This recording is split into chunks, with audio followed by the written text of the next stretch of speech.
Okay, I'm gonna show you the basic function of the hammer and trigger group. So right here we got a hammer. I'm not sure if you can see it, but the first notch is half cock. Second notch, that's a really tiny one, is full cock. And here's the sear. Oops. So what it basically does is you got the sear spring pushing it from bottom. So basically push the tip of this sear will push against the hammer, and when you cock down the hammer, just locks in place, half cock, then full cock. And then when you pull the trigger, pressure is applied from the bottom, and then it just unhooks. And yeah, so I'm gonna try to show you. Oops. And this is the disconnector. So what it does is well, it disconnects the sear from the trigger,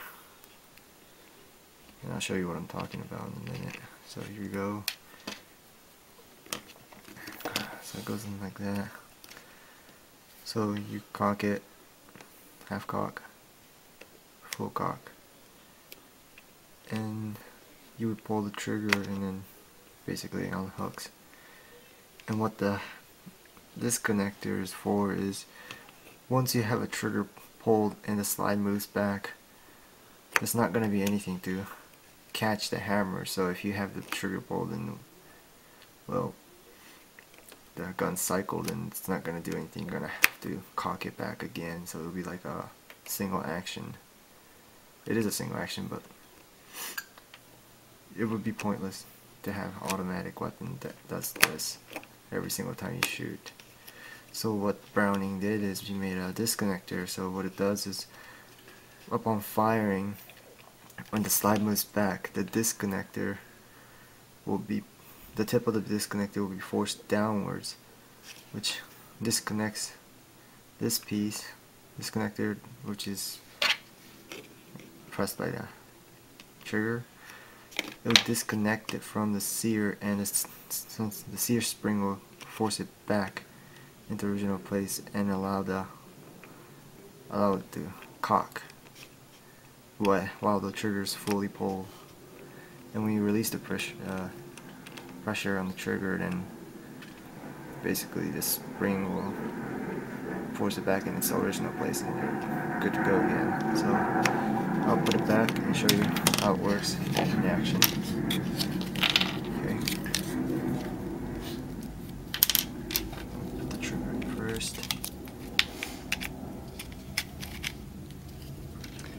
Here's the tricky part that everyone likes. You have to get it right in there. I'm gonna have to do it again.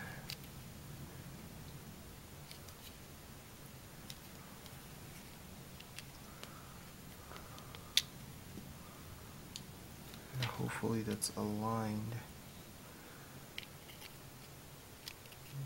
Nope. Yeah, we got it. Yeah, got lucky there. So the sear and the disconnector. Put the hammer in. Okay, that's in there. Now I'm gonna put the sear spring. Place it in there. I'm just gonna put this mainspring housing in there with the mainspring in it.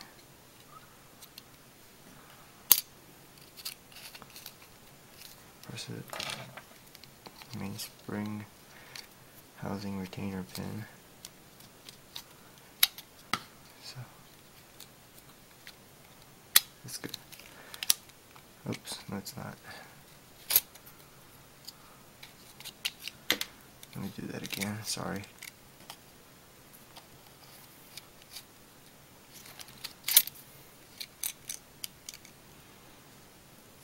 Okay, let's try this again.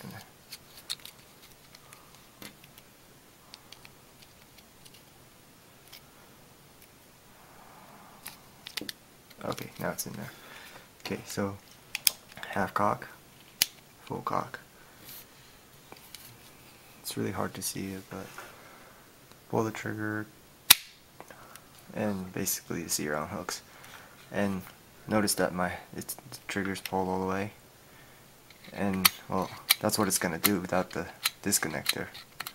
So what disconnector does is, which is right there, the slide will depress that, and the hammer will actually catch on.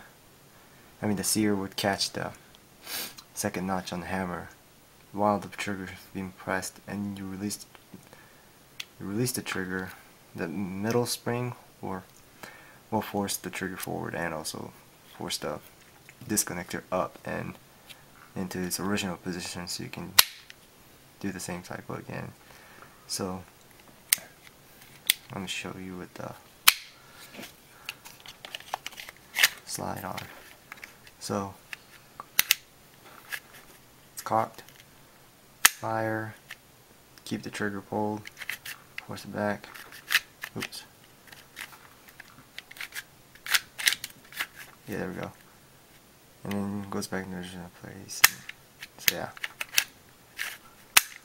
very simple. So I think I'm gonna stop there and then show you some other parts as well, so stay tuned.